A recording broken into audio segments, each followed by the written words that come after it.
It's New Meta, episode 35, patch 7.22e. TI has finalised its 18 teams. There's a lot to talk about. Marco and Adam joining me as always. Marco, welcome to the fray. EP35, how are you? I'm doing very, very well.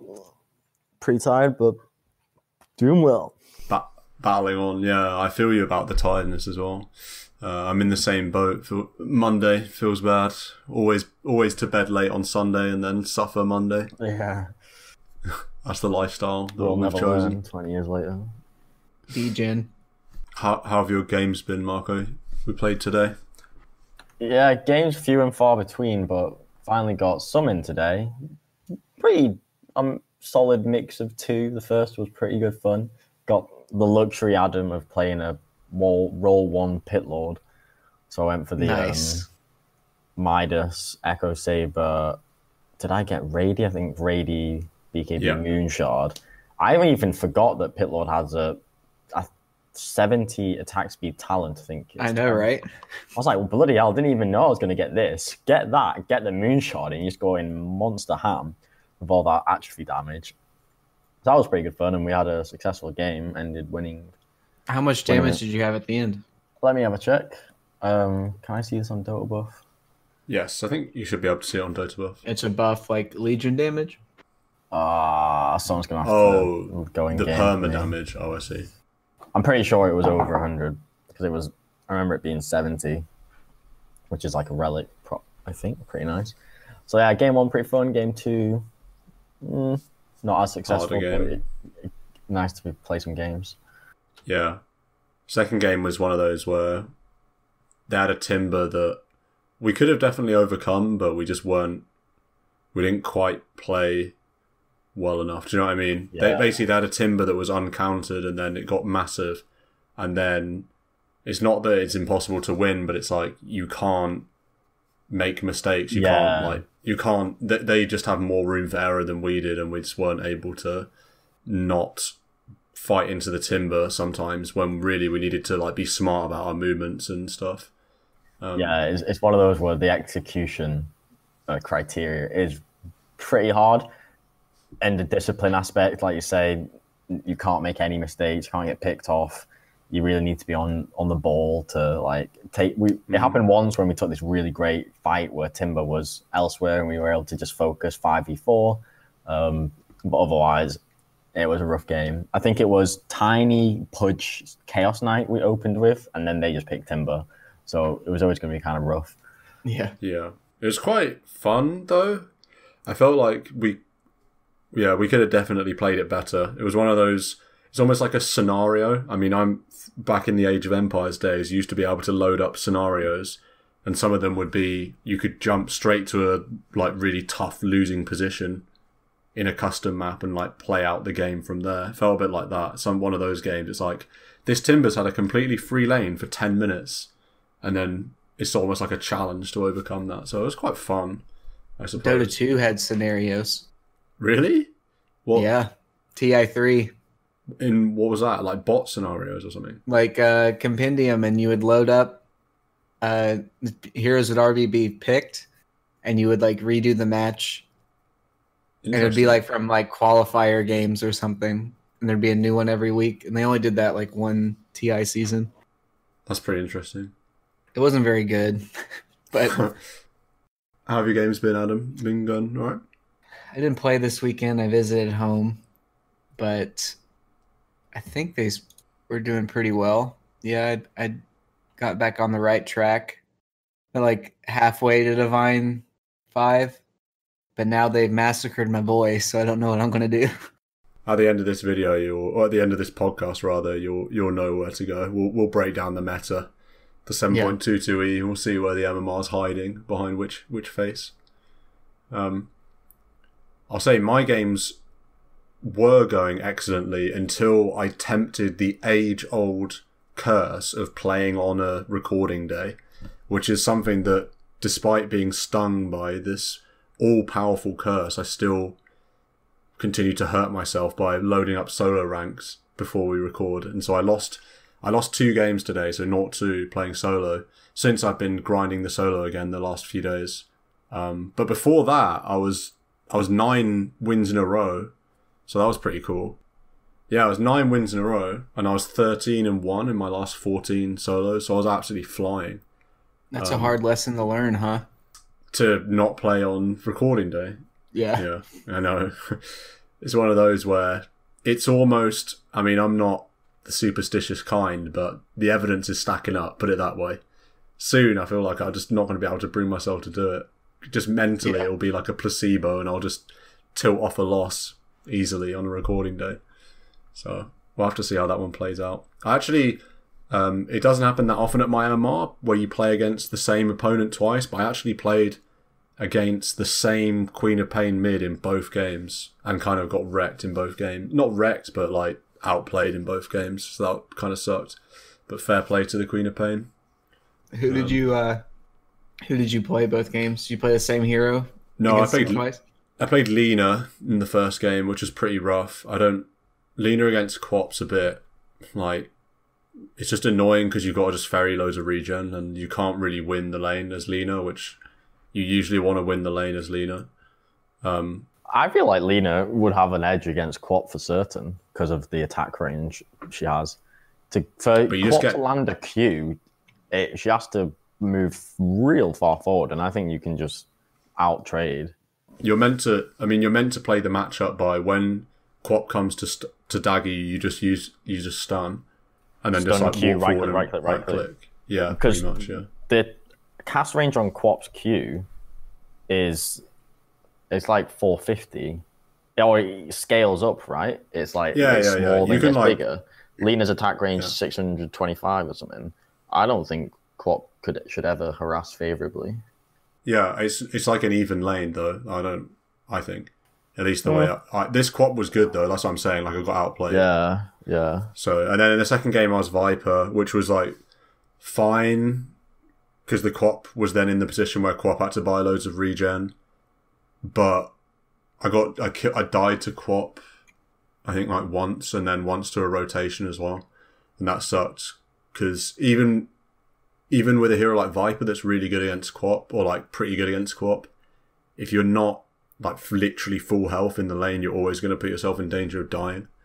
So that was kind of frustrating. I had one of those where I forced Quop out of the lane with like no HP, and she didn't have a salve, so I was like laughing. I thought that I'd like won the lane. I was like loving it.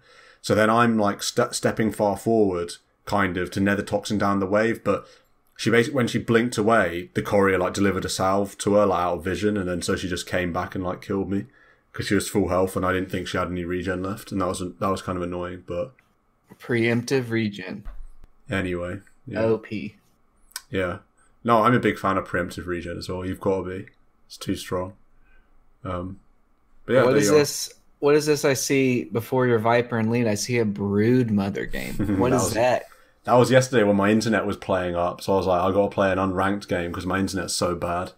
And then I played a Brood, and it was not pretty. That was not a good game at all. It's like my first ever Brood game, I think. Well, that might be why you lost. That's just bad karma picking Brood. Well, yeah, it's bad karma because I was thinking I'm already a dirty Meepo last picker. So what mid do I need to add to my pool to just really make me a scumbag to play against in the mid lane? Oh, I know. Broodmother. The Dota gods, Gaben slapped me off the path to Broodmother. Yeah. Clearly got some like sadistic nature in my Dota brain because the thought of having my 3 featured heroes be like Meepo, Huskar and Brood, that sort of brings a sort of evil smile to my face. So probably best I stick away from the cheese heroes. I think one's enough. Yeah. For my health. I would definitely judge that profile if I clicked on it. I'll just put it that way. Yeah. I think the listeners would too. I think they'd add me on Steam or something, and then they'd message me being like, right, well, I'm done with this podcast. I'm not supporting someone who's a Huskar. It's like, is that the type of person I want to listen to? Is that the type of guy I want to support? Yeah, literally. Imagine the in-house games just getting battered by cheese every game. That's fun times. Isn't that half the in-house games already, Kappa? Well, yeah, to be fair, the Yeah. first ever in-house game we played, there was a last pick brood. So, And then Greeny wants to arc ward in every game. yeah, You gotta very true. yeah, you gotta ban out all the cheese, or do reverse CM. Always a Reverse fan. CM's underrated, I feel. Yeah, I think so. If you don't take it too seriously, then it makes it better. Because if you take it really seriously and you end up with like try-hard melee carries every game, it's kind of a bit meh. If you don't really think about it and you're just like, I want them to play this hero because I just want them to play it. Yeah. Not because it's necessarily just because it's the most bad hero or whatever. None of us are smart enough to play it optimally, so So we're clear, yeah. Yeah, we're clear. Speaking of Broodmother, Stout Shield no longer stacks. There we go. There's a Yeah. transition. There we go. No drums required, just slick commentary from the podcasting booth. Are we not going to get pen and paper out for the pseudo random? Do a 20-minute tutorial about what numbers are changing? We will, but I'm not going to go to that change. Well, I'll go to that change after Stout Shield because you know the segue is just too good. Got to respect the segue. Yeah. Stout Shield no longer stacking. Is that just Ice Frog looking at Axe cutting waves and thinking this is a bit stupid? That's basically it. Does it nerf much more than Axe and just like I guess a slight Broodmother buff? I mean, I've seen like Spirit Breakers do it, and I don't think it's necessarily good. I don't think Stout Shield was even that good on Axe. I don't know. It feels very all in. I guess it's kind of good from solely from a cutting wave standpoint. Yeah, I think. Do you think you can still do the pure wave cutting Axe with one Stout? You just get more salves, right? Probably. Yeah, I would hope it's okay because I honestly don't mind it. It seems like a mildly interesting strategy. Get a ring of protection instead for 2 more armor. Yeah.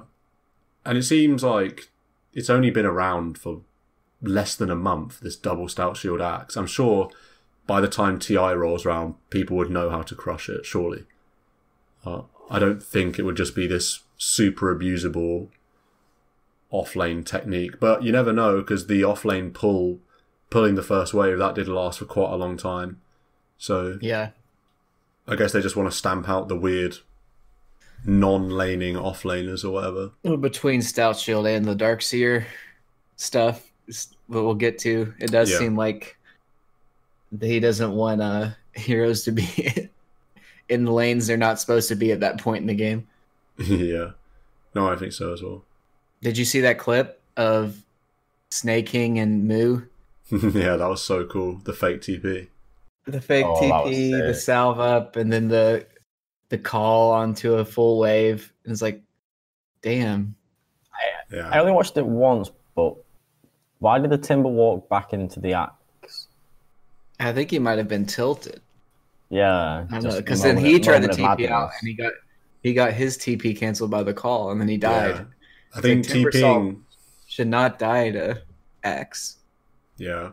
TPing in an enemy creep wave, that's questionable when you're against an Axe with cool. Yeah. And then He the other should- part is just the wave is dying into the tier 1. He's not even getting experience from it. Meanwhile, Yeah. Axe is like 2 levels ahead of him. Yeah. And you're down 2-0 already to go to TI. Feels bad. Well, there you go. Let's do this Maelstrom change before we talk about this pseudo-random stuff. They're basically just a tiny little nerf to Maelstrom. The item is really, really good, to be fair. Built on seemingly so many heroes build it, so I think it's a nice little tweak. Not too much more to say, I suppose. It's not, 160 to 150. I don't think it'll be noticed until. I wonder if that also goes into the Mjolnir? I don't think so. Mjolnir. Yeah, I don't think. I yeah, think it would so say. I don't really think you'll notice this very much. Marco, talk me through this pseudo-random change, because I don't Oh. actually know what's going on. I read one comment that said it's less likely to get a massive streak of misses. But So- in the long runs, the averages will still be the same. I think that's what I read. So let me get this straight. Previous to this change, if It you was a flat 25. meaning if you are from the low ground and you're attacking someone on the high ground, there's a 25% chance you'll miss.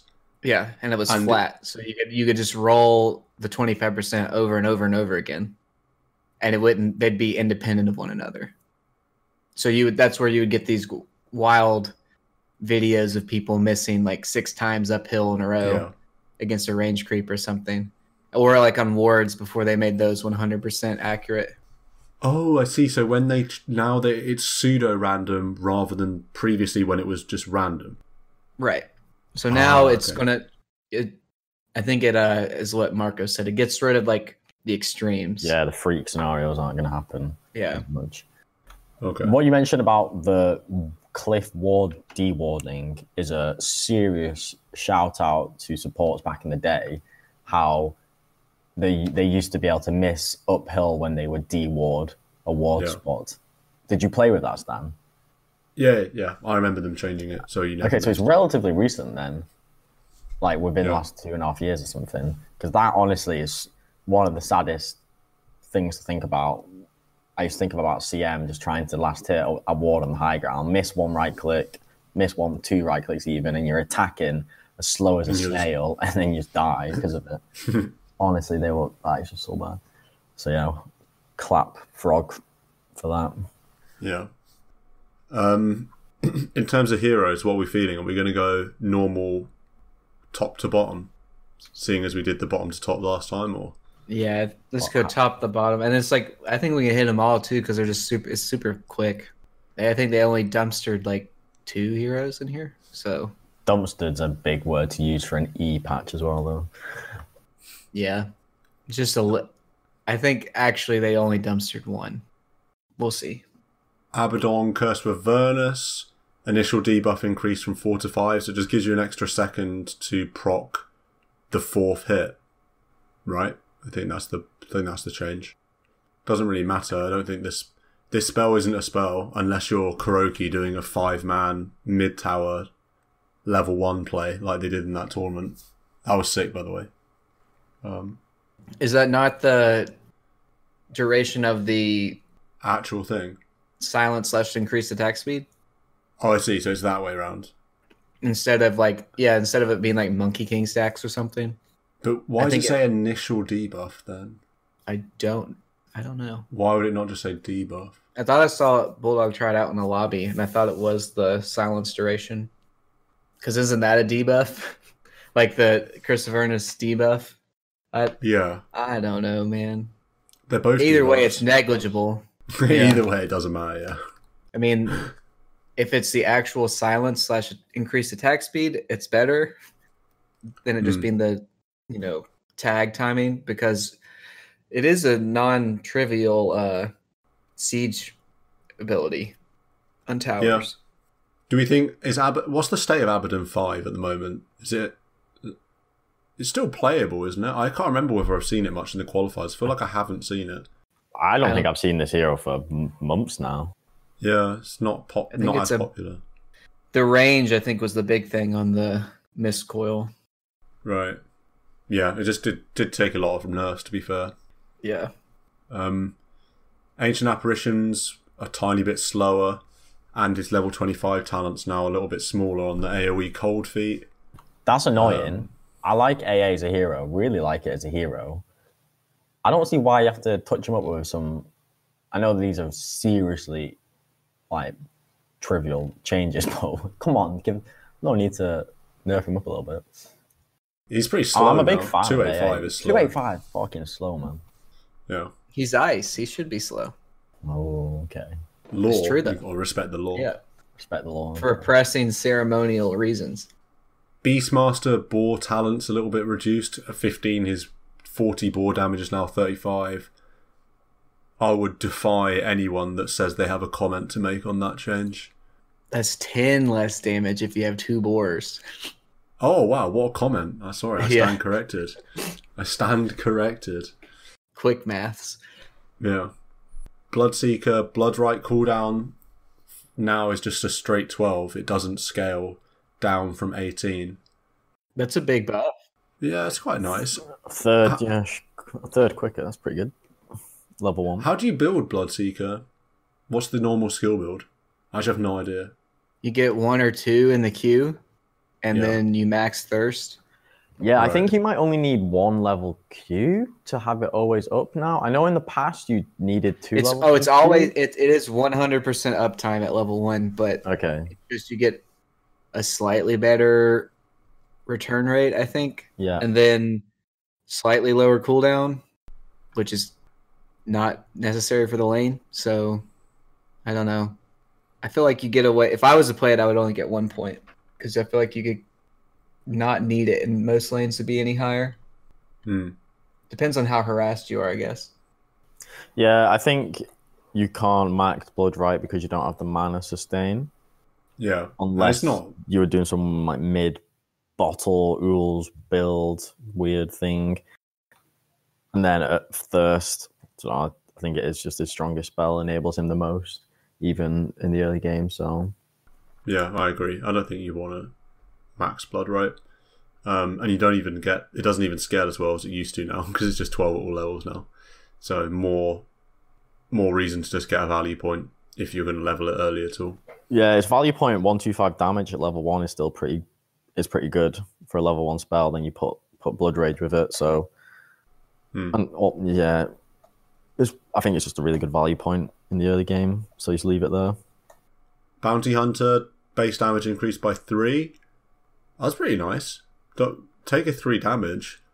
55 at level 1. That's Yeah. really good. I feel like Bounty Hunters used to be in so many pubs and often 1 or 3, like in a core role. Yeah, definitely. They were quite scary times. Oh, it was terrifying. The Janada, like when they did that big change to Janada and you were getting Janated super hard every 3 seconds. They were really sad times as a position 1 laning against a position 3 bounty. Well, he's just such an annoying hero to play against. And if he has a good start, it feels like he just becomes a monster. Even when he's in the 4 role, if he has a good start, gets level 6 at a decent time, has a bit of farm, he hits hard later into the game. If he gets like a solar crest or something, he's just so annoying. And he can build into anything really. You often see him carrying like Spirit Vessel in games where a Spirit Vessel is needed. I'll be interested to see if this hero comes along for the ride at TI. I hope it does. I just hope it doesn't come along for the ride in my pubs. But pickers probably can't be choosers, so we'll have to see. It's going to be annoying to deal with as a support, that's for sure. Yeah. Centaur, I think one of the strongest offlaners in the game at the moment. Hoof Stomp cooldown increased from 13 to 22, 19, 16, 13. So 9 seconds longer at level 1. Scales back down to the same at level 4. I think this is probably the biggest change of the patch. Centaur, when I last was watching the pro games, not super certain about these recent qualifiers, but this guy was often first phase banned because I think he's a generally strong hero right now. This now means, because also with Q-Stomp, you're always going to just have 1 level in it for quite a long time. So now this is basically saying in any skirmish you have in this early game, even in the start of the mid game, I mean, if you're only getting 1 Hoostoff Thump and it's such a value skill point because it's like 2, if not more than 2 seconds stun duration AOE, that like seriously nerfs his strength. So it's kind of sad, but maybe it's necessary to make him not so strong that he's first phase banned all the time. Well, it's when are you going to max this Q now? It's one of those things like all of his spells are really good. So when are you going to actually make up? I don't think his skill will cooldown change. difference. It just means you're not as strong all up to the point when you've got level 4 in it, and it's back to the same cooldown. No, I agree. This hits him where it hurts. It's not like he's one of these heroes who's going to be sitting on level 1 Stomp only for like a level or 2. He'll sit on level 1 Stomp for 10 levels. Yeah. Yep. Pretty rough. It's definitely bigger than the other. Well, we'll get to Spirit Breaker, but they got the same treatment. So yeah. Chen base damage reduced by 4. The Chen touch-ups continue. Just when you think you can get your head around Chen, which I never think, by the way, but there might be some people out there that think they have their head around Chen. He gets changed once again. Now base damage reduced by 4. That's not insignificant. 4's higher than the numbers usually are for just a straight up base damage increase or reduction. I don't get the point of this change. 4 damage reduced on Chen, when obviously it's not his base damage that's the issue in the slightest. Like, I don't think any Chen player cares at all, right? Like, I mean, his right click's pretty decent. Yeah. I mean, you combine that with some creeps and stuff, it gets really annoying. You definitely do right click a bit in the lane. You right click, you get a little army going and just right click some people. Yeah, so you have loads of other damage sources and loads of other utility and value added to the game outside of base damage. Yeah, I get the point. Oh, maybe he gets 10 less. Saying 10 right clicks, he's now done 40 less damage in this little harass shenanigans, but that's not really the issue of the hero. It's everything else the hero provides that is making him this uber potent pick in the pro scene, at least. So I'm like, yeah, what even is the point? Yep. I mean, what is the point of Chen? Really, you could just shorten it to that, honestly. He doesn't know. He's changed it so much. Yeah. I'm lost. Is it even Chen anymore? I don't know. Yeah. Is it Chen or is it a man, Gorilla Man set? Or is it Rat Man set? I don't know. Riding on something. Darkseer Iron Shell damage reduced from 30, 50, 70, 90. Now 24, 46, 68, 90. So basically, the biggest nerf is 6 damage at level 1. I presume this is DPS. So yeah, damage 6 less. Yeah, 6 less DPS on level 1 Iron Shell. So 20% nerf to level 1, which is big. You're right. Yeah, that's big for sure. Especially because of the utility that the level 1 shell has. If you stick it on a creep wave, if it's not damaging enemy heroes, it's damaging enemy creeps. So it's really going to be felt. And you could do like the the cheesy thing where that would still damage the first wave without aggroing it to you. Right, yeah. I don't think that's worth it now. 24, I mean, it feels so bad to play Darkseer until you're level 3. It feels so bad to play Darkseer at level 1 without Surge. So, I don't know. Yeah, it's interesting. I don't really know. I guess you still go Iron Shell level 1 and then Surge and then Iron Shell. There's no point getting Surge at level 1, really. What are you going to do? Unless you just have to run away from getting unless you first hold blooded. the point. Yeah.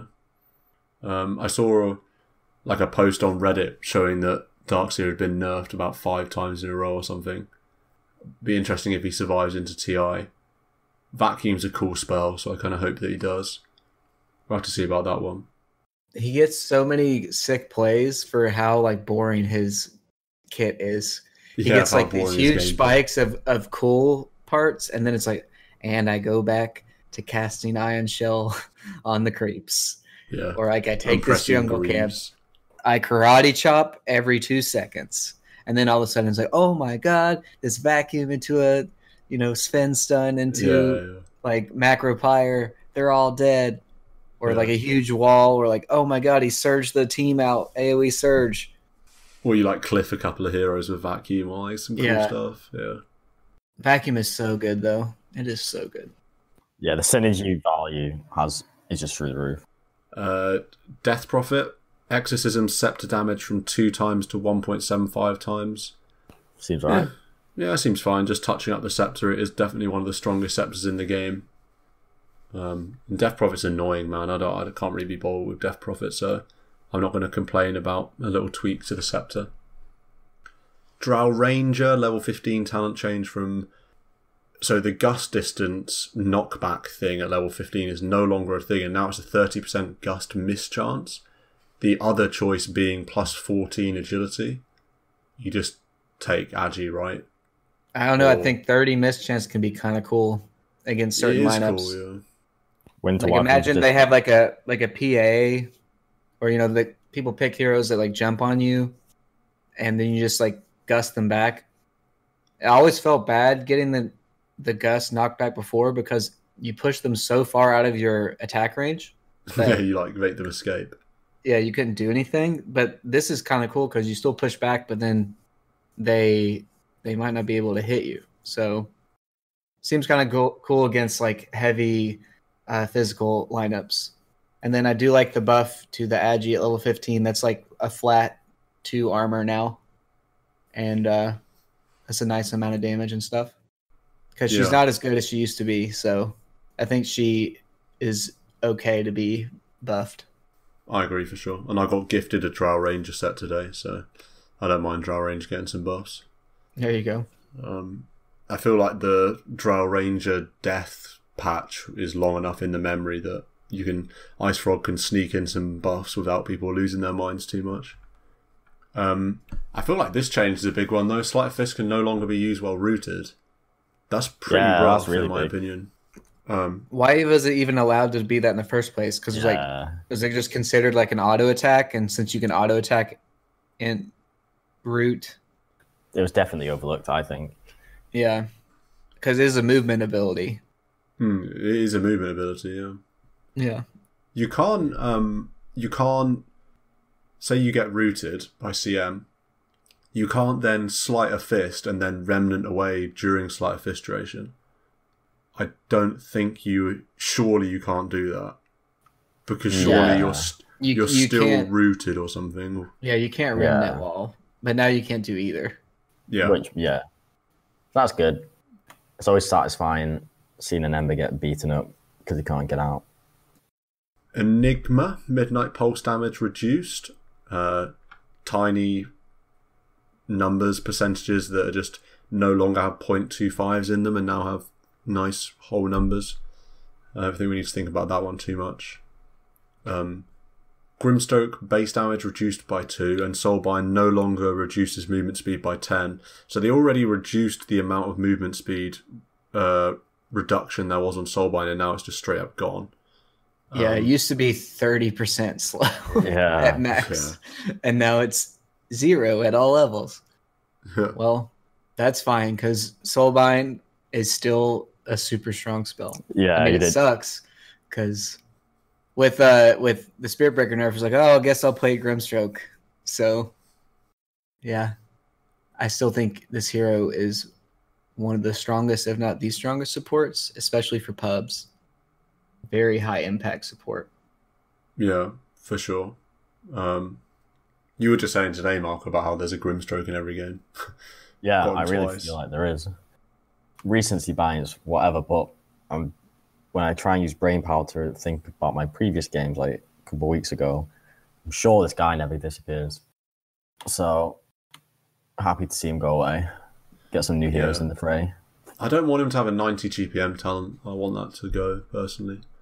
I feel like he farms pretty quick with his Q. I just feel like he shouldn't have 90 GPM. But there you are. That's my gripe with GPM talents in general, basically. Even though I think as we previously discussed on the pod, they are good for the game. But the Grimstroke one I don't like. IO tether heal / restore transfer reduced from 90 to 150. Now it's 60 to 150. Does that just mean that... This is the dumpster, I thought. All right, go ahead. Tell me. No, it's just awful level 1 now. It's just, why are you ever going to want to max tether as IO, and now you have to, kind of. So you only give 60% of your heal to your allied target. Okay. Mm-hmm. You're supposed to max these shitty spirits now that don't slow. But it's like, oh wait, I want to have overcharge because that's really strong, but it's not good at level 1. At the early levels of the ability, it's only 5% damage reduction. So it's I got to get that max so I have 20% damage reduction and buff and stuff. And then, I need to have tether so I can heal people. And then you have no XP talent anymore. Where are you supposed to how are you supposed to be Io? How are you supposed to play the hero? Yeah. Coming up next week, how to play IO. Yeah. I'm not sure anyone has answers. I mean, it's one of those. It's like a super strong hero still because, relocate is always going to be a great ability. So it makes it insane to balance, but that is so low of a amp to healing though. Yeah. What do you reckon, Marco? Do you think people level tether more, or do you reckon? I think maybe you've now got to get at least 2 or 3. I mean, I'm not super familiar with how people skilled IO in the past, but was it not common to just get a level 1 tether and get... Tether stayed level 1 for pretty much so now it's forever. Just you've got to get level 2, and therefore your ball damage is going to be a bit less at all points in the early game. That's how I kind of see this trade-off. I think if you don't get balls, then this might be the most boring hero to play in Dota because you just become a heal bot. If you don't have spirits, all you do is overcharge and tether. Yeah, I think you do need spirits. I think you do need that damage output, and then I think he or she does want them to have some farm capability as well. But I don't know. Is it a thing where you skip balls entirely and just max tether overcharge? Is that a strategy? I don't think so. I wouldn't have thought so. If that were a legit strategy at some point in the future, then yeah, that is, you're now just playing like Medic Simulator on the platform that is Dota. Hospital Manager 2019 on Steam. Yeah. IO Gyro is still a top tier opener though, so I suppose it's justified in that sense that IceFrog doesn't want to go into TI where IO Gyro is just this no-brain opening. We're gonna pick IO Gyro every game if we can. I think he just wanted that to be avoided. I mean, yeah, that last mini patch with the Ags change or Ags being removed thing, to me that change put IO Gyro first phase into the bin. It's been picked though in the qualifiers. But then, yeah, you're right. It has been picked. So IceFrog's probably like, all right, you fuckers, let's fuck this guy again. Bring it on, yeah. IO pickers, get out of my life. He's tired of the memes, like the IO memes every time. IO and Chen, get out. Yeah. Get out. We'll just keep swapping around these abilities and have you guys try and learn it every 3 weeks.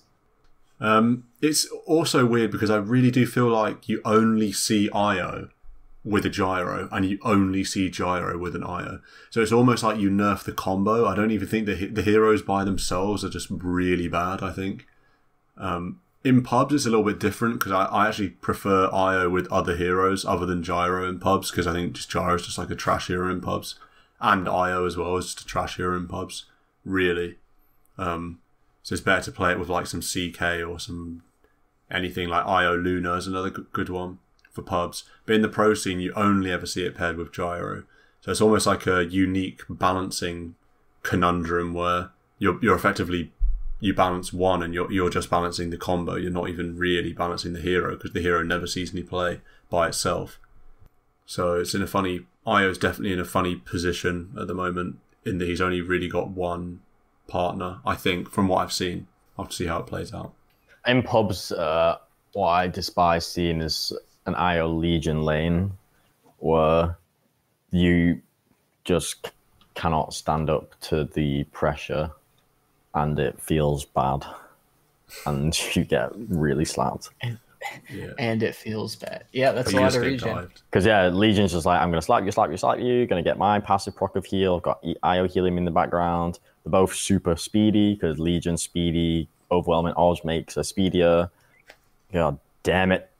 Juggernaut Blade Fury damage reduced from 90 to 160. Now it's 85 to 160. So, I mean, 5 less damage at the first 3 levels. Only relevant at level 1, I guess. Yeah, I guess. It's a little bit worse at level 1. Probably won't really be noticed. Do we know what's the duration then? I wonder. I'm just trying to work out what the total damage is. Is it 4 seconds or something. Sorry, it's longer than that, isn't it? 5 seconds, something like that. 6. I'm gonna guess. Yeah. I'm gonna guess 6. I think it'll be like 6 probably. I'm trying to find Jug now so I can. 5. Okay. So 5 times 5 is 25. So 25 less damage at level 1. Whatever. Hardly noticeable, really. Lich, base intel increased by 2, and Sinister Gaze cooldown is now 18 seconds at level 4 rather than 21, so a little bit lower cooldown. It feels like the cooldown on this spell has been reduced about 3 times. I don't know if that's me. No, it has. It's 18 seconds. You might be able to cast that twice in a fight now. Lich creeping back into the meta, do you think? Or I think he's got 4 base int over the last 2 patches too, which means 4 damage, and then like extra spells, extra mana. He could not to be scoffed at. Could Lich have your mana once again? Could he be picked again? I think Sinister Gaze is a really cool spell. How you can just completely immobilize a hero, and it lasts a decent amount of time. But yeah, with this cooldown at level 1 still being pretty shitty, I feel like it's not quite there yet. Or this spell needs something a bit extra to make it useful, because maybe increase its cast range or something, or make it so that level 1, so you've got a value point, you can get it more often. I feel like it's got potential, but it's not strong enough. Right. Luna, talent increase from 8 all stats to 10, 100 beam damage to 125. They're the 2 choices at level 20 now. And at level 25, you have a bit more lifesteal on the crazy lifesteal talent. I can't remember what the 25 talent is, other than, what's the choice? Mini stun on Lucent Beam. 0.25 second mini stun, or I guess stun on Lucent Beam. Yeah, Eclipse Lucent. So if you go magic, if you go Magic Luna, you get the mini stun. Yeah, that's some crazy lifesteal at 25. You've got Satanic, and 35. Yeah, that's a lot of lifesteal right there. That's like some insatiable hunger level of just right click and survive. They're all touch ups, really. Though it'd be cool if Luna is a carry. I feel like Luna hasn't been a carry for so long, just not been a hero forever. Hero just feels bad to me, at least. We'll see though. We'll hear some drums and then talk about Lycan.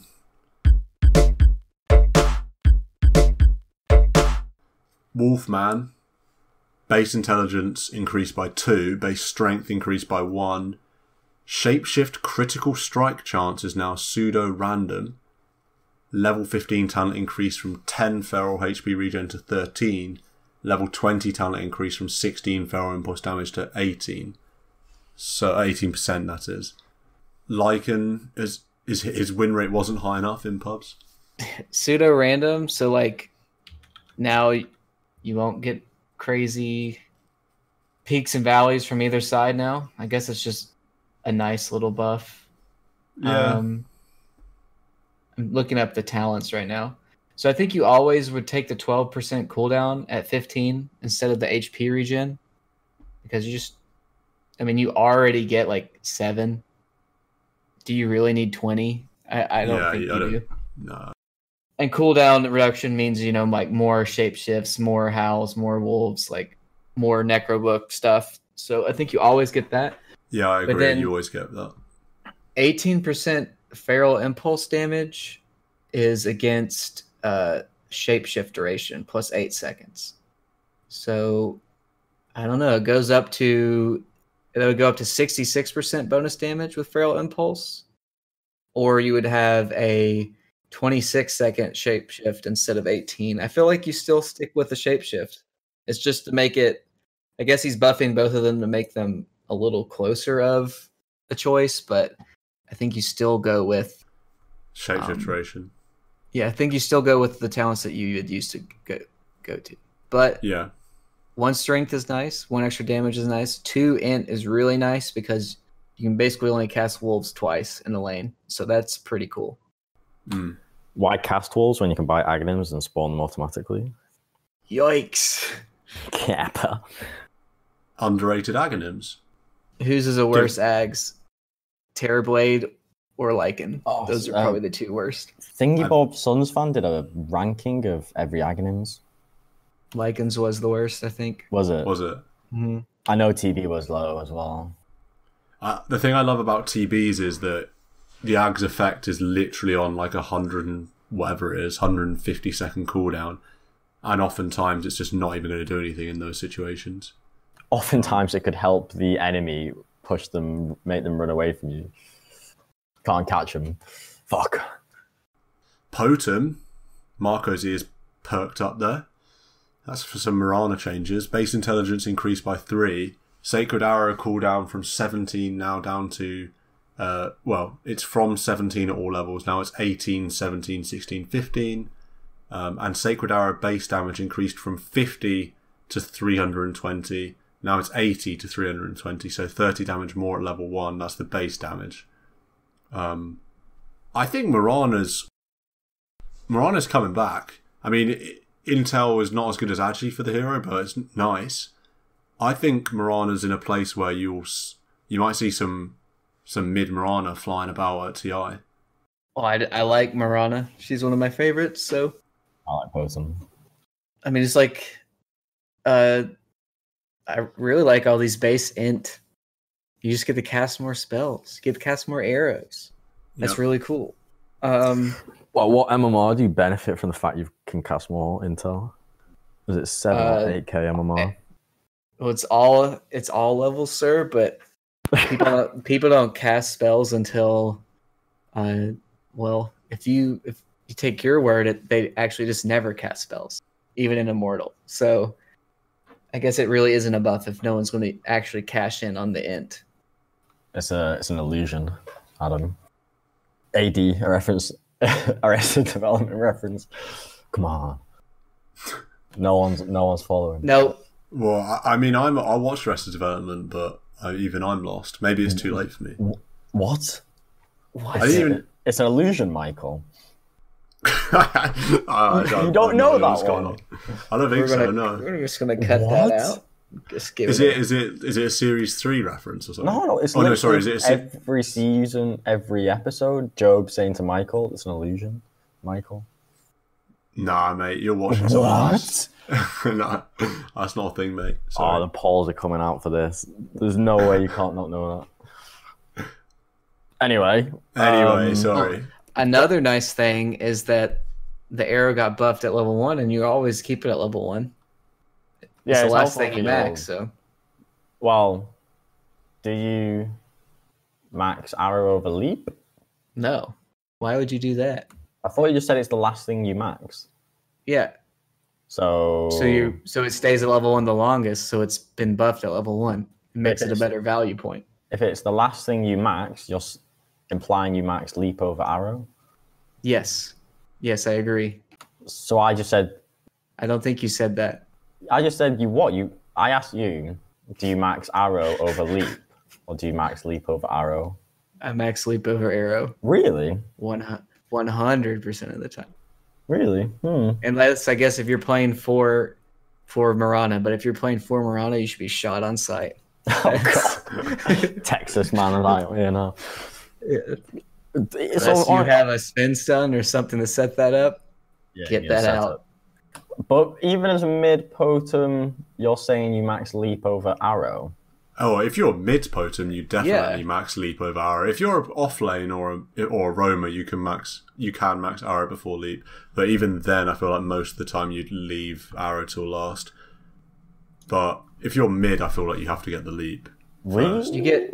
You get a way quicker Oh, do you get quicker refills? Oh, because they changed it. Yeah, from 15 to 30.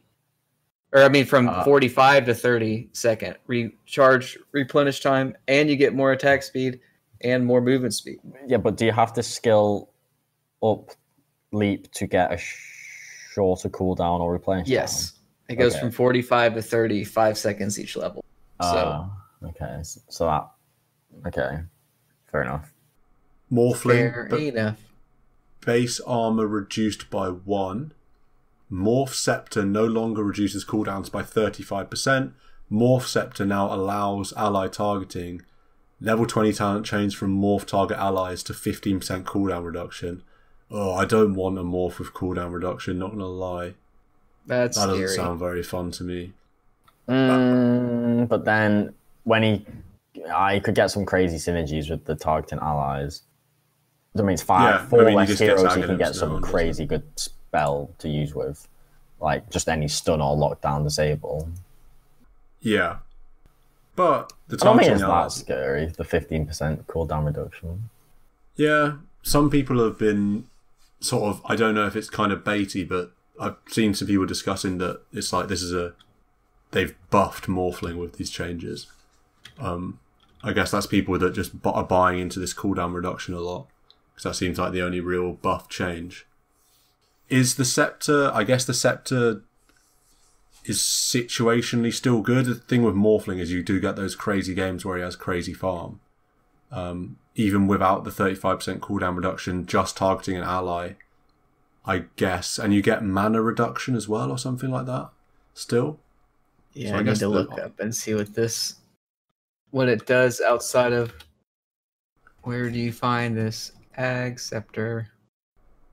50% mana cost reduction and 600 cast range increase.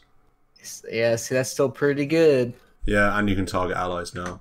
Like, that's the only way you can get to a point where you can do that. It's not bad. It's pretty good for sure. I think you're always going to get the cooldown reduction on this hero over waveform attacks allies. That doesn't seem... Sorry, waveform attacks targets. That doesn't seem great. I think you consider that if there's some serious D-pushing you need to do. Sure, yeah. So you'd have to give each creep one right click and then waveform through. Gain effectively a lot of right clicks. Yeah.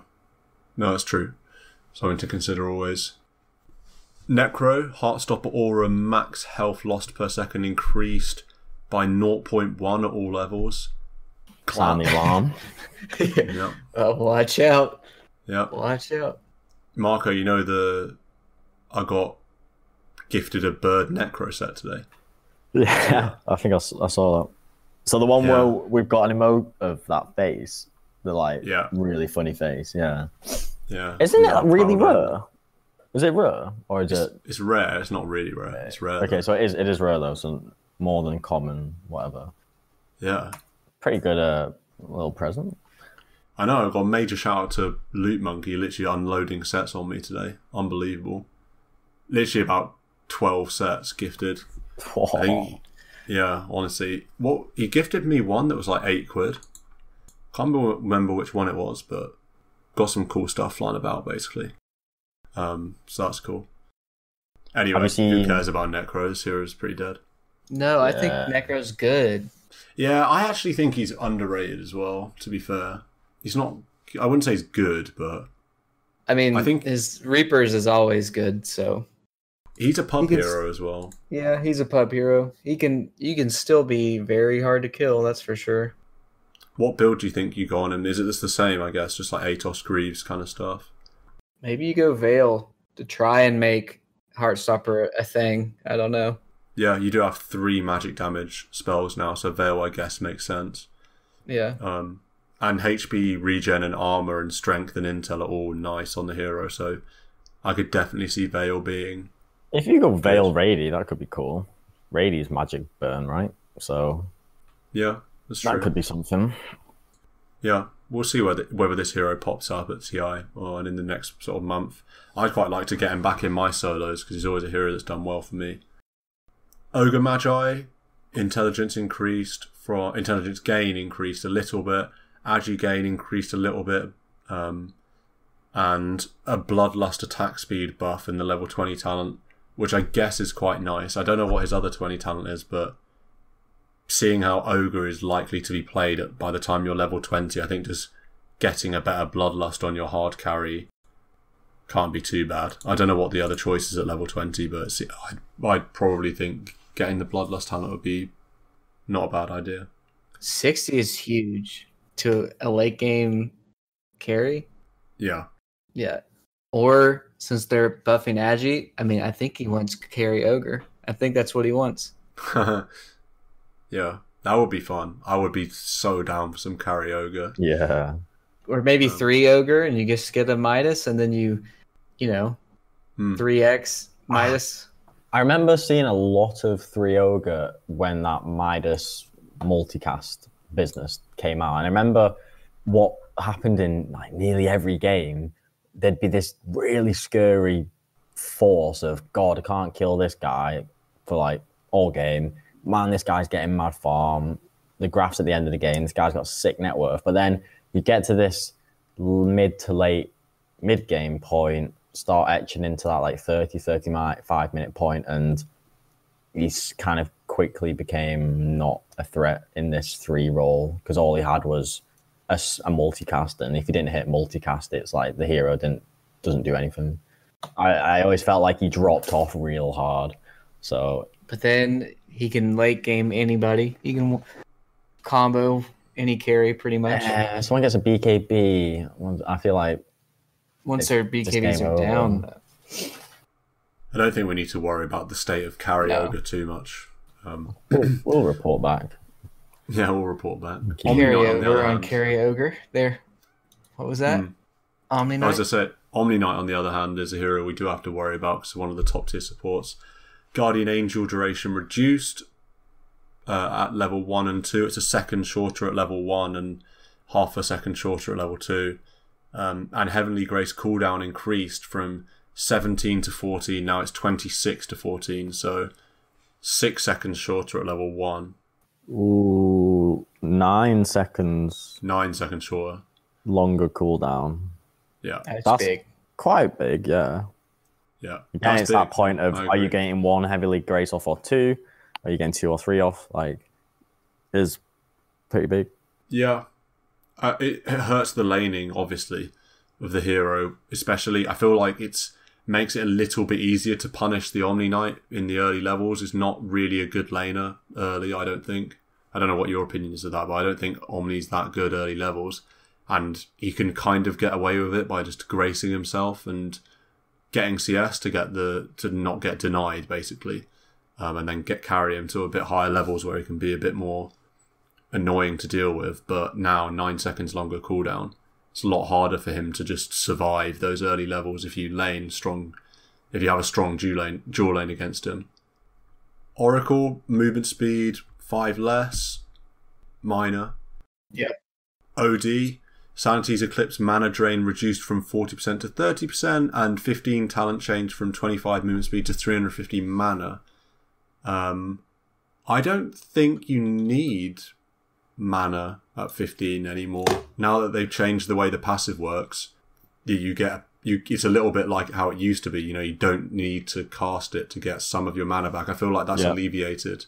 I think that's just a nerf, because the other one was 6 armor at level 15, so you were going to get movement speed, right? So they just movement speed is so useful for a mid hero like OD. Ranged carry, Ranged mid, like we need to be mobile, needs to be hitting, getting around fights, getting around the map. 25 movement speed, pretty good. So just remove that value talent. It's just kind of a nerf. Who gives a crap about mana pool on OD? Yeah, too right. It's not even like it's int where that could translate into damage. Yeah. It's also so nice, like, as someone who hates OD, this is very nice that the mana drain gets reduced as well, because nothing feels worse than you're going to like cast a spell and you get sanities, and if you don't just auto blow up, get one shot, you can't cast anything. It's like you get AMP'd. Yeah, I know. So many people I've heard complain about that, basically. I would say, though, that he does... Obviously, if he does take the 350 mana, it will increase his damage, though, won't it? Because of the way his Q works. Yeah, I was going to say, what is the synergy of mana? Yeah, it's mana pool to damage. So, I mean, that's... Is it not intel anymore? No, it's mana pool. Mana pool. Oh, and steals, which builds mana. Max mana, at least. Okay, so... I mean, it's basically giving him 30 damage at level 15. Okay. Like it's 9% mana pool to damage. Yeah. If it's Arcane Orb max, so it's like roughly 30 damage. It's not the worst, I guess. Not the worst, yeah. But it's not great at level 15. So I guess it's better than armor. Probably, yeah. You could probably I thought so. Arcane Orb to farm a little bit more. I don't know. Yeah. Some bug change on PA that Yeah, we can't really... Summer Scrub came early for PA. Yeah, Summer Scrub. I missed that. Did Valve come out and say like give us stuff to fix or something? Yeah. Oh, is that what started it? Mm-hmm. That's pretty funny. And a lot of people just took it to be like quality of life changes, and it's like, no, it's actually bugs they're looking for, not like fix the shop, fix this thing. This will be better. And it's like, how about like a bug? Give us custom hero picking screen. Yeah. Yeah, Summer Scrub. Some PL changes. Spirit Lance mana cost reduced from 125 up to 140. Now it's 110 to 140. A little bit less for Spirit Lance at early levels. And level 15 talent increased from 250 to 275. That talent change is possibly the most minor change of the entire patch. Changing a health talent. Yeah, 25 health at 15. Was that like one strength difference? 10%. Yeah, something like that. How do you even build PL? Do you get how do you level Spirit Lance? You just keep 1 point in Lance, right? Is that how it works? Yeah, I think you max your W or your E depending on the state of the game. I think you want to be able to max your E for that damage farm and like kill potential, but at some games I think you do need to put more levels in W just for defensive purposes. You get bonus agility from Phantom Rush. Yeah, man. Is that during the rush? Once you hit your target you rush at, you then get bonus agi for like a second or two. Oh, okay. So right. Upon hitting, you get bonus agi for... Yeah. I see. I genuinely didn't know that. It's a lot of damage, too. Yeah. Well, the more you know. PL is not really in the meta that much at the moment. We'll see if that changes, though. He has been getting incremental buffs. Shadow Demon, Soulcatcher mana cost increased from 50 scaling to 110. Now it's 80 scaling to 140. Which seems a bit more reasonable for a spell that's as strong as Soulcatcher is now. This is definitely one of the top tier position 5, so I suppose a mana cost nerf like this is somewhat well deserved. Shadow Demon seems like it's in a decent place at the moment. Yeah, I mean, Soulcatcher is just so strong. So good. Against strength heroes, it's like, oh, I just did 2k damage to you. Yeah. You said you thought you were tanky? You thought you were a Dragon Knight or a Pudge? Adam's had a bad experience against Shadow Demon. It doesn't sound like a bad experience. It sounds like a positive experience. It sounds like it was bad experience, but I was not playing the hero. I was just on the team where that was happening. It's like, man, this is disgusting. Yeah. Skyrath Mage attack range increased by 25. It's now 625. That's annoying. I don't want to see his hero. Range. Yeah, it's fucking long. 625. That's quite long. Yeah, I don't really want to see this hero either. So annoying. That's one for the scripters right there. That attack range increase. Yep. Yeah. Only scripters play that hero. Slardar Corrosive Haze cast point reduced from 0.35 to 0.3, and cast range increased from 700 to now it's up to 900 at level 3. That's pretty fun for Slardar. It's a long range for Corrosive Haze. Buffs all around. Yeah, man. Slardar's a fun hero. It'd be cool if it comes out as like a position 3. Yeah. I feel like you're going to get a lot more Corrosive Hazes off, because it feels like I would get fogged or like they'd blink away enough to where you're going to be able to take advantage of that extra couple frames to cast. No, I definitely agree. It's definitely really nice. And it can be such a big swing just based off vision, getting a haze off in like a skirmishy situation when they're close. But that 200 range will make a difference.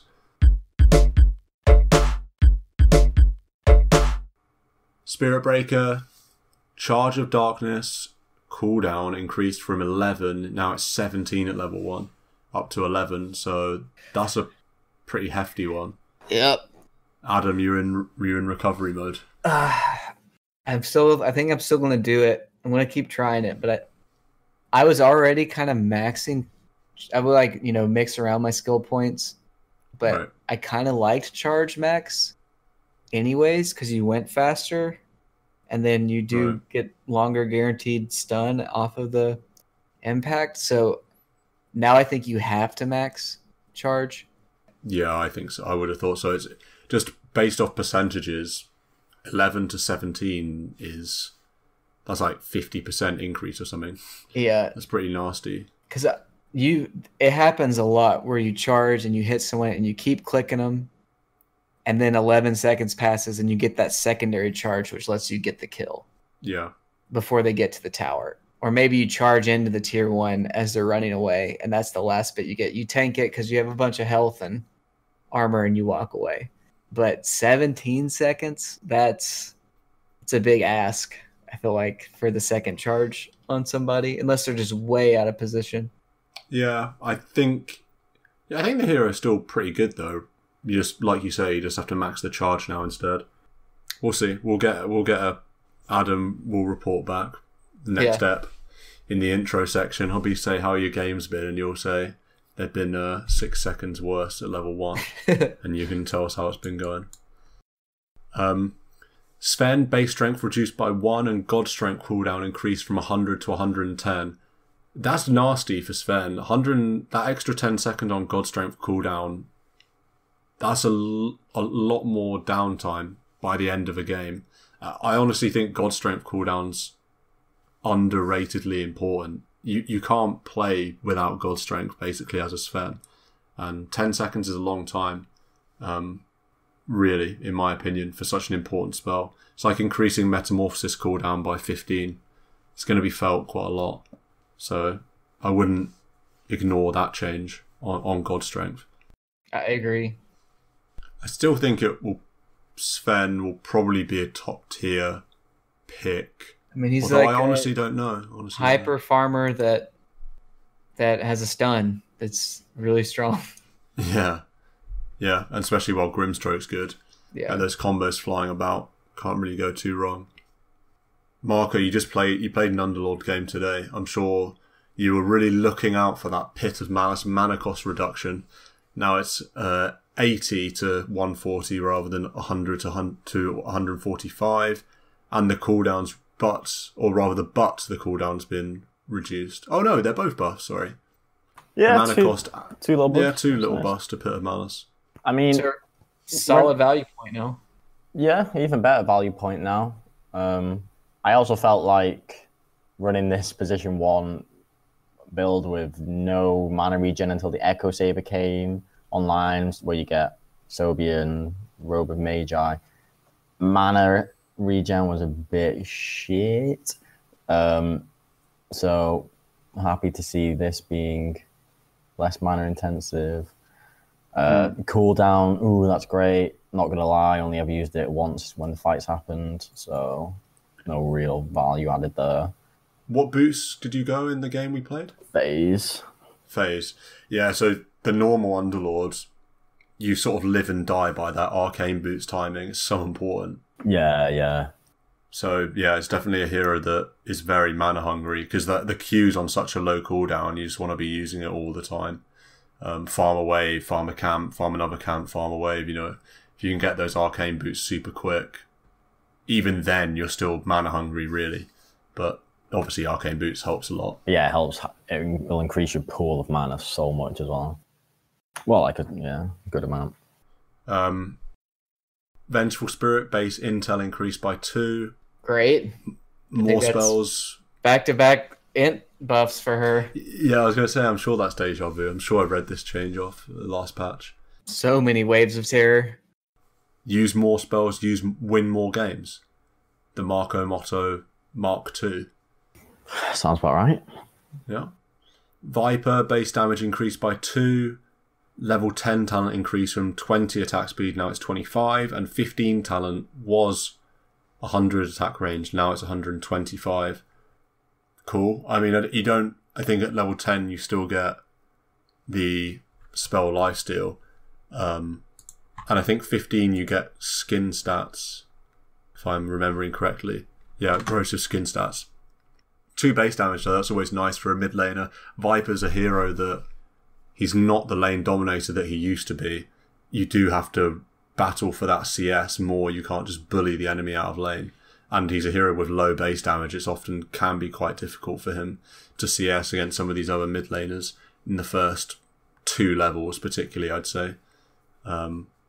Later on, once you've got W leveled up a bit, it's such high damage that the Nether Toxin, it takes care of CS by itself. But in the early levels, he's a hero that wants damage, so it's a nice change for him, for Viper. I'll have to see if he comes back in. I've got a very high win rate in pubs. As a hero that I would recommend trotting out a little in your solos. He's quite strong. Just a few heroes left then. Visage, Grave Till duration from 3, 4, 5, 6. Now it's just 6 at all levels. That seems quite nice. It's double at level 1. Grave Till Didn't they just duration. revert it back to what it was? Didn't it used to be just a flat at all levels? Did it? I actually can't remember. I don't have your incredible knowledge of the Visage changelog. I will be back. Let me. But the movement speed change, 32%. Now it's 17 to 35, and attack speed change from 65 to 35, scaling up. Interesting. So it's much longer at level 1, but it's not as good at level 1. Seems reasonable. I think that's better overall for Visage. I'm sure that's a buff. You'd rather have a 6-second debuff of 34 attack speed than a 3-second debuff of 64. You just want to maximize the amount of time that it's a pain in the arse for the enemy mid to CS. Yeah, I think it is an improvement. And despite this hero... Go ahead. I was wrong. Oh, okay. Well, despite this hero's incredible win rate in pubs, it was one of only 2 heroes not to be picked at all in the regional qualifiers for TI, the other hero being Drow Ranger. So I guess Ice Frog feels like it's time for some Visage buffs. I certainly haven't been seeing this hero half as much as I felt like I used to back in the day. I actually saw it for the first time in a very long time in one of my solo games with Spirit Breaker, and I just charged him mid, and he ran the birds on me, and it was really annoying the charge because he could cancel it with the drop, but he actually couldn't deal any damage to me. So that was pretty cool. Level 6 birds against Spirit Breaker with a Stout Shield is actually just 0 damage. So yeah. I mean that bird change really took the hero out of the competitive scene and hurt it a lot in the pub scene. So I suppose some welcome changes.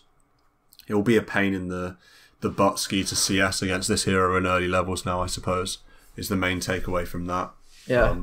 Lane Dominator, even more so. I mean, it was Grave Chill was already super strong as a lane dominating spell, and now it's... Yeah, he's lane dominating, I suppose, during Grave Chill duration. Yeah. But then he was pretty trash outside of that. But now, obviously, the duration's twice as long at level 1. So, yeah, certainly helps him a lot in the lane. Weaver, a small strength gain increase. That's quite nice, I suppose. I don't know what it'll work out at level 25, but not very much. This is 5 strength. So 100 health or something. Yeah. Wraith King skeleton health reduced from 250 to 175. And the 35 skeleton attack damage is now 30. So... Dang, that's a big nerf. Yeah, I think that's a big I hadn't read that one yet. It's a lot of health. Skellies are so annoying. Taken away. Yeah. They're easier to nuke. Well, way easier to nuke. Well, that's one nuke will kill them. Pretty much. Yeah. So I played a game today against a Wraith King, and level 4 Dragon Slave left the skeletons. They didn't die. They were all on a 1 HP or something. What, at 175? Yeah. I do think they have more than normal magic resistance. Yeah, they do. They have some magic resistant stuff going on. So I guess if you've got a nuke that's stronger than Dragon Slave, then they'll die. Well, they're just super dead to cleave now. Even more so. Oh, yeah, they are Omega dead to cleave. They're annoying though. Skeletons are annoying. I remember a time when Wraith King didn't have skeletons, and that was a better time. When he was a one spell hero. Yeah, when he was a one-trick pony as well. Yeah. Now he's got this weird, crazy split push going on. Well, yeah, now you leave him alone. You're like, oh, he's just going to farm Radiance, or farm the Midas Radiance, and we'll just fight all these other people. But now he like takes your tier 1 and tier 2, and he's not even there. Like the skeletons take it solo, and it's like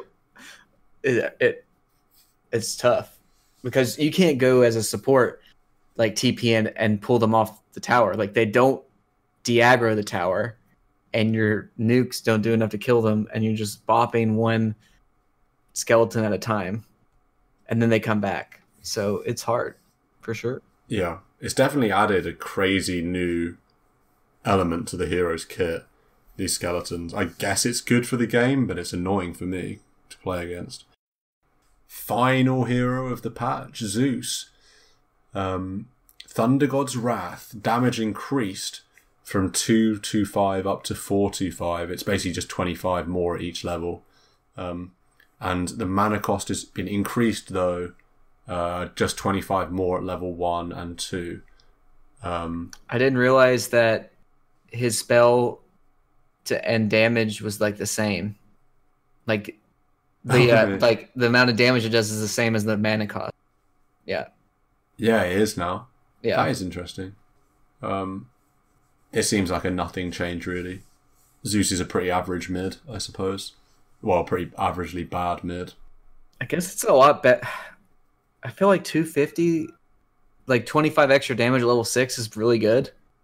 It's negligible at like 18, but at level 6, it's pretty good. Especially since it's like global. So think of it as like, 125 extra damage. It's pretty solid. Yeah. But the other thing is that you never have mana. Like, I don't know. Whenever I play Zeus, it's like you get the ult level 6. You're like, oh man, I used all my chain lightnings. I have to like TP back. So 25 extra mana. Yeah, that's a classic Zeus. No mana. Yeah. I've got out of mana on my chat wheel as I have to shamefully use it too often. I think mana problems. So that's patch 7.22e. Last little mini thoughts. Marco, I don't know what your thoughts are on the patch overall. I mean, you haven't been playing much. I don't know if you've watched much of the qualifiers. You think this is a good patch, you think? Or is it just sort of so minor that it's not really worthy of comment? I mean, this E patch is definitely way too minor to comment on, but overall the state of the game, I feel like, is a pretty pleasant one. I'm pretty excited to see what TI brings. I don't think it's sussed out entirely. I think there's a lot of different strategies going along, a lot of different heroes coming out. So yeah, been happy about the state of the game for a while, really. Yeah. Adam, thoughts? I like the patch a lot. I don't think it necessarily killed anything, but it opened up a lot of things to try out, especially from the supports. Like, I really like a lot of these little tiny int buffs to non-int heroes, especially. Just lets you to cast more spells in the lane, and like they nerfed a lot of things slightly, but they also buffed some things. So I really like it when you have a bunch of supports that are available, as opposed to like just shoving Chen Grimstroke IO stuff. I don't know if there's going to be like heroes that are going to like necessitate, we got to ban this every time. I'm sure there'll be 1 or 2, but it might not be the same 6. And if it's not the same 6 for every opening, that could be opens up for a pretty cool TI season for sure. Right. I quite like the patch, but I'm mildly worried that the games are just based off the qualifier. I think games are going to be short at TI. I think game lengths are going to be like, the average game length is going to be like 30 minutes flat. There's going to be a lot of games that are ending at like 25 minutes, but I could be completely wrong and they could all go to like 40 minutes average. You never really know. That's just like a creeping feeling I have. We'll see though. I mean, what length of game do you want it to be on average? Probably like when do you think Dota is the most healthy? Probably as a spectator thing. 35, probably. Yeah, I was going to say like 36 to 38 average. Yeah, I would say something like that. 36, 37. Because you get some, I feel like you need some 30-minute games, but also 45-minute games are really good from a spectator standpoint. So in the China qualifier, which was the most competitive qualifier in there, had the best teams. In the grand final, there was 5 games, and only one of them went above 35 minutes. And in the lower bracket final, there was the 3-game series, and only one of them went above 35 minutes. But these might just be super aggressive teams. Honestly, it's just guesswork from my part at this point. So we'll have to see. I'm excited though. It's like you need a balance, because I can tell you from experience that TI4 was not fun to watch. Like the death ball, super fast games, very anticlimactic. But if you have every game being like really long, really late game, they lose what makes them special and fun to watch. It just becomes like a slog. So definitely, yeah, it's definitely a balance for sure. And no one wants to sit down and watch a game where they know that it's going to go to like 35 minutes before anything real happens. It's like when you see a Terrorblade versus a Naga Siren or something. It's like, snooze fest. Yeah, I can't really be bothered. Just like wake me up in half an hour sort of thing. You don't want that either. But yeah, that was the patch review ep. We'll be back for a Friday ep as usual. I guess we'll see you then. So thanks for tuning in. Bye from us. GG.